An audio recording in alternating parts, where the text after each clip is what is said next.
पिछले 2-3 ईयर से तो AIR फर्स्ट सेकंड तो दे नहीं पा रहा मदर्स। हाँ, ओके। और आपको नहीं लगता ये फीस ज़्यादा है अदर कोचिंग इंस्टीट्यूट से?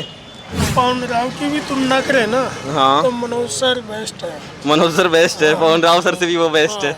और आप एक चीज़ बताइए कि अदर कोचिंग के जैसे स्टूडेंट्स को देखते हैं ना, यहाँ पे और भी कोचिंग्स है ना, तो आपको क्या लगता है आपका लेवल कैसा है फिर उनके कंपैरिजन में?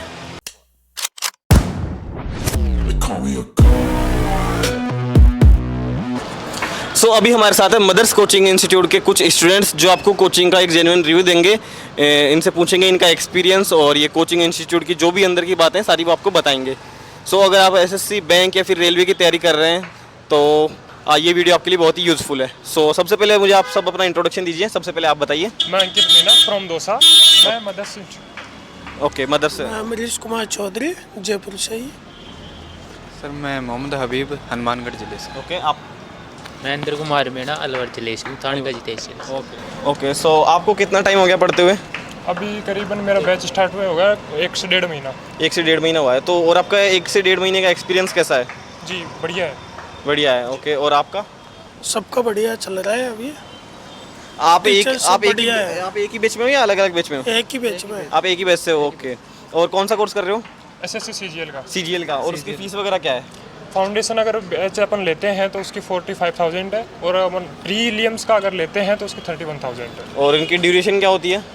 प्रीलिम्स की 6 मंथ होती है अराउंड, और जो फाउंडेशन का है उसका करीबन 11 या 12 मंथ होती है। ओके, और आपको नहीं लगता ये फीस ज़्यादा है अदर कोचिंग इंस्टीट्यूट से? नहीं सर, ज़्यादा नहीं है। एक CGL के स्टूडेंट के लिए मतलब अगर प्रीलिम्स का अगर स्टूडेंट है तो 6 महीने तो मैक्सिमम उसको लगते ही है। लगती है। और जैसे आपने बताया 42,000 है ना, लेकिन अदर कोचिंग इंस्टीट्यूट की फ़ीस लाइक 25 या 20 के समथिंग है, तो आप उस पर क्या बोलेंगे? उसमें हमको उस चीज़ की फैसिलिटी भी तो हमको मिल रही है। एवरी संडे हमारा टेस्ट होता है, एक संडे को प्री का होता है, एक संडे को मेंस का होता है। हाँ, और न्यूज़पेपर रोज़ हमको इंग्लिश का दिया जा रहा है, द टाइम्स ऑफ इंडिया। इस हिसाब से मतलब है नहीं कि फीस ज़्यादा है। आपको कुछ बैंकिंग की और रेलवे की फ़ीस का आइडिया है मदर्स का? ना बैंकिंग हाँ है, 13,000 से स्टार्ट है रेलवे की। आप आगे हो थोड़ा। 13,000 ही स्टार्ट है रेलवे की। रेलवे की 13,000 से स्टार्ट है। और बैंक की? वो पता नहीं है। अच्छा, रेलवे की 13,000 से स्टार्टिंग है। ओके, और आपको स्टडी मटेरियल में और क्या दिया जाता है? पूरा सिलेबस दिया जाता है। स्लेब मतलब और स्लेब एक्सरसाइज की जो है वो नोटबुक किताबें दी जाती है हमको, ताकि हम घर बैठ के एक्सरसाइज कर सकें। और प्रीवियस पेपर भी हमको पूरे अवेलेबल कराए जाते हैं। अवेलेबल यहीं से हो जाती है, यानी कि आपको बाहर से एक्स्ट्रा कुछ लेने की ज़रूरत नहीं है। और न्यूज़पेपर वो करंट अफेयर वगैरह ये कहाँ से कवर अप करते हैं आप? करंट अफेयर के लिए 1-2 बुक हमको दी गई है, और टीचर्स हमको नोट्स लिखवाते हैं, उसमें करंट अफेयर का लिखवाते हैं। करंट अफेयर का लिखवाते हैं। और मैगजीन वगैरह दी जाती है? मैगजीन तो नहीं, मैगजीन नहीं दी जाती, इंस्टीट्यूट की खुद की बुकें हैं। खुद की बुक है। सो जैसे टॉपर्स के आप इंटरव्यू देखते होंगे, वो बताते हैं कि जो कोचिंग इंस्टीट्यूट के अलावा जो अदर बुक्स होती है, जी। आप वो भी फॉलो करते हैं क्या? करंट अफेयर्स में और इंग्लिश में। इंग्लिश में फॉलो करते हैं? हाँ।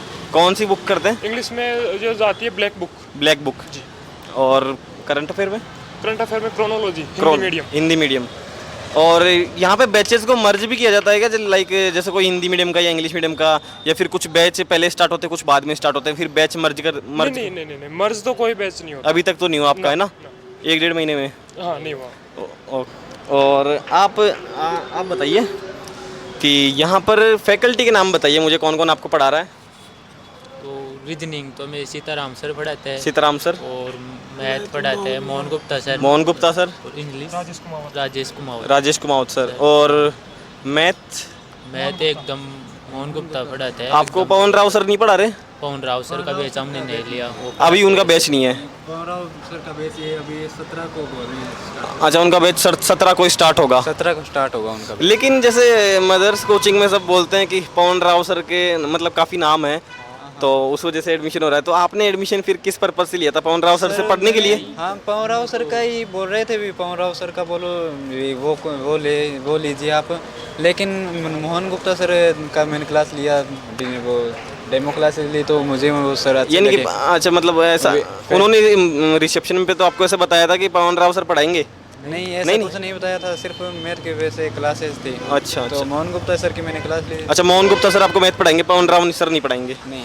और आपको क्या लगता है इस कोचिंग इंस्टीट्यूट में सबसे फेमस टीचर कौन है?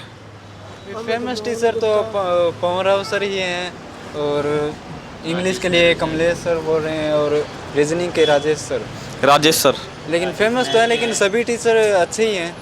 जैसे हमें जैसे मैथ मनोहर गुप्ता सर करवा रहे हैं, तो वो बढ़िया करवा रहे हैं। रीजनिंग राजेश सर करवा रहे हैं। इंग्लिश दिनेश सर है। ओके। हमें तो जो पढ़ा रहे हैं ना हमारे बैच में जो टीचर, वो हमें सबसे बेस्ट लगते हैं हमारे सबसे बैच में। आप में उनको कोई कमी नहीं है आप में? हमको तो कोई कमी नहीं कोई कमी नहीं लगी। तीनों टीचरों में, और साइंस भी बढ़िया पढ़ाते हैं। पवन राव की भी तुलना करें ना, हाँ। तो मनोज सर बेस्ट है मनोज सर बेस्ट है, पवन राव सर से भी वो बेस्ट है। पढ़ाने के मामले सभी बढ़िया है पढ़ाने में, तो खुद को ही पढ़ना पड़ता है। हाँ वो तो खुद को तो पढ़ना ही पड़ता है। और मदर्स के रिजल्ट वगैरह कैसे हैं? रिजल्ट बढ़िया है, रिजल्ट ऑल इंडिया रैंक में आता है। पिछले 2-3 ईयर से तो AIR फर्स्ट सेकंड तो दे नहीं पा रहा मदर्स, हाँ। लेकिन रैंक नंबर ऑफ कैंडिडेट जो सिलेक्शन में है वो काफ़ी बढ़िया दे रहा है। यानी कि रैंक वगैरह नहीं है ज़्यादा, लेकिन सिलेक्शन ज़्यादा है Selection ओवरऑल। जी, ओके। और आपकी क्लास में कितने स्टूडेंट्स हैं? करीबन 80 है बैच में। और मैक्सिमम कितने होते हैं एक क्लास में? देखो अदर क्लासेस में कितने हैं? अदर क्लास में वो बैच के हिसाब से होता है। सुबह वाले बैच में स्टूडेंट ज़्यादा होते हैं, शाम वाले में, दोपहर वाले में स्टूडेंट कम होते कम हो जाते हैं। तो और डाउट्स वगैरह के लिए क्या होता है? हैं। डाउट्स के लिए अलग से हमारा PCS बैठता है नीचे, बेसमेंट में बैठता है वो। और अदरवाइज अगर जो सर पढ़ा रहे हैं उनसे हम डाउट क्लियर करना चाहते हैं तो वो सर भी हमको अलग से टाइम दे पाते हैं। और क्लास वगैरह में डाउट वगैरह पूछ सकते हैं? जी, हो सकता है। यानी कि क्लास में तो पूछ ही सकते हैं, और उसके अलावा जो टॉपिक चल रहा है उससे रिलेटेड तो क्लास में पूछ सकते हैं, और उसके अलावा अगर पूछना है तो वो बाहर जाके टीचर से मिलकर हम पूछ सकते हैं। बेसमेंट वगैरह में ना, तो वो फैकल्टी अदर फैकल्टी है? वो सिलेक्टेड बंदे ही हैं। हर सब्जेक्ट के साथ साथ टीचर, हर सब्जेक्ट के साथ साथ टीचर्स है। ओके। अब आप मुझे ये बताइए, कोचिंग की सबसे बेस्ट थिंग क्या है?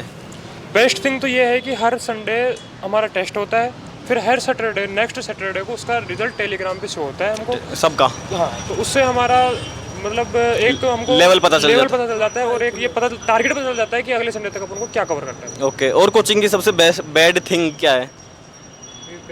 या फिर ऐसा बोल सकते हैं कि तो कहीं ना कहीं कमी बोल सकते हैं कि छोटी सी एक कमी तो यही है कि टॉपिक वाइज जैसे जो टॉपिक चल रहा है उसका टॉपिक वाइज जैसे टेस्ट नहीं हो रहे हैं। टॉपिक वाइज टेस्ट नहीं होता, वो ओवरऑल होता है ना? ओवरऑल पूरे सिलेबस का टेस्ट होता है, जिसके अंदर अब जैसे न्यू बेंच का स्टूडेंट है, हाँ। तो न्यू बेंच का जैसे एक दो टॉपिक हो जिस बच्चे, तो वो पूरे सिलेबस का देगा, तो उसको वैसे भी होगा। फिर वो डिमोटिवेट हो जाते हैं कि हमसे तो हुआ नहीं। लेकिन उससे बेनिफिट भी है कि वो पूरे सिलेबस का करेगा, तो उसको धीरे धीरे वो क्वेश्चन टाइप, बट वो स्टार्टिंग में लेकिन वो स्टार्टिंग में थोड़ी प्रॉब्लम होती है।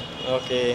और अब कितने घंटे क्लास हो रही है आपकी? अभी तो 3 घंटे की क्लास चल रही है मैथ, रीजनिंग और इंग्लिश के। बाद में ये 4 घंटे का वो बोल रहे हैं कि रीजनिंग कंप्लीट होने के बाद ये GK GS हो गया, और जैसे मैथ स्टार्टिंग में 3 घंटे के रखते हैं, बाद में 4 की कर देते हैं। और आप एक चीज़ बताइए कि अदर कोचिंग के जैसे स्टूडेंट्स को देखते हैं ना, यहाँ पे और भी कोचिंग्स है ना, तो आपको क्या लगता है आपका लेवल कैसा है फिर उनके कंपैरिजन में?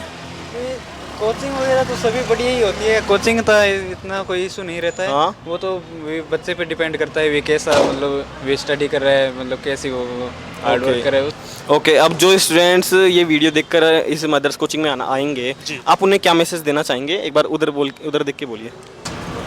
जो भी स्टूडेंट आना चाहता है वो कोई दिक्कत नहीं है। मदर्स में हर 7 दिन या 5 दिन के डिफरेंस में बैच न्यू स्टार्ट होता रहता है, और आके वो बस अपनी प्रैक्टिस पे ध्यान दे, ताकि जो अगर टीचर बता रहा है उसको अगर वो फॉलो करेगा तो बंदे का सिलेक्शन श्योर है।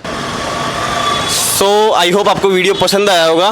ये मदर्स के स्टूडेंट्स हैं, इन्होंने कोचिंग की जो भी इनका 1 महीने का 1.5 महीने का एक्सपीरियंस था और वो सब इन्होंने शेयर किया है, और कोचिंग की कुछ डिटेल्स वगैरह हैं वो सब बताई है। सो अगर आप मदर्स ज्वाइन करना चाह रहे हैं तो आप कर सकते हैं। सो वीडियो को यहीं पे ख़त्म करते हैं। अगर वीडियोस पसंद आ रहे हैं तो वीडियो को लाइक करें और चैनल को सब्सक्राइब करें। Thank you so much.